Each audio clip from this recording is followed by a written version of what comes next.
tips ya yang teman-teman agar bisa membuat setting novel yang kuat, setting novel yang ini ya yang bisa menarik bagi pembaca. Nah itu yang pertama adalah riset yang mendalam ya teman-teman.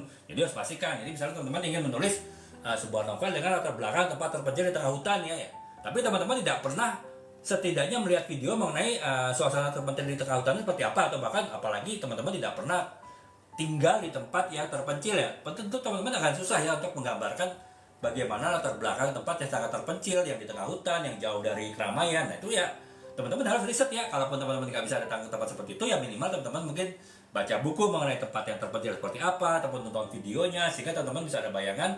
Dan ketika menuangkannya dalam novel teman-teman itu bisa benar-benar menggambarkan tempat-tempat yang terpencil itu seperti apa ya. Riset yang dalam itu perlu ya teman-teman ya, agar teman-teman bisa membuat latar belakang ataupun setting tempat novel yang teman-teman inginkan gitu. Nah kemudian yang selanjutnya adalah gunakan 5 indera teman-teman. Jadi saya bilang tadi ada setting tempat itu yang menggunakan panca indera ya. Jadi penciuman, perabaan, kemudian juga rasa gitu kan, ataupun juga penglihatan, pendengaran. Itu bisa juga kita menggunakan panca indera kita itu untuk menggambarkan suatu ini ya teman-teman, suatu lingkungan ataupun suatu latar belakang suatu novel ya, terutama latar belakang tempat gitu. Walaupun mungkin latar belakang suasana juga bisa dibentuk oleh panca indera gitu. Teman-teman harus menggunakan panca indera itu untuk ya itu lagi mengembangkan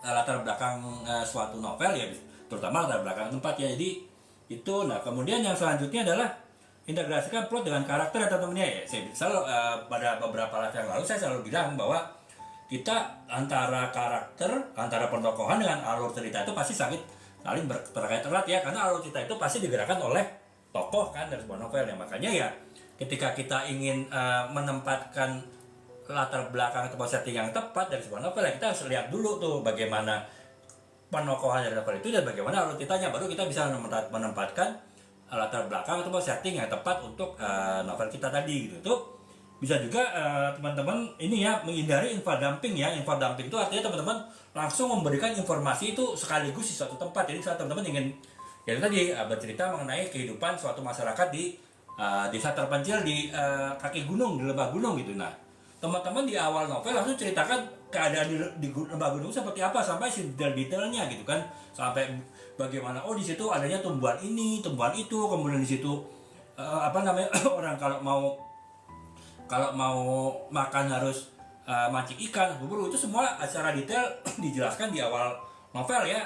Itu nggak bagus teman-temannya. Mendingan teman-teman berikan informasi penting di awal novel, tapi di tengah-tengah novel baru ditambahkan informasi lain terkait dengan setting ataupun latar belakang novel teman-teman ya. Jadi jangan dikumpulkan di satu tempat ya. Jadi hindari memberikan info dumping ya, info sekaligus di satu segmen novel itu semua hal terkait dengan latar belakang novel teman-teman gitu. Jadi itu. Nah kemudian yang selanjutnya adalah gunakan metafora dan simile teman-teman. Jadi ya metafora itu kan ya penggambaran gitu kan, perbandingan gitu.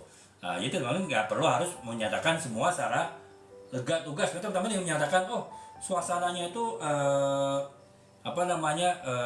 sangat menyeramkan, suasananya sangat menakutkan. Itu kan berarti langsung kata-kata yang mungkin teman-teman tanpa melakukan begitu, teman-teman bisa membuat suatu perbandingan, suatu gambaran. Misalnya suasananya itu membuat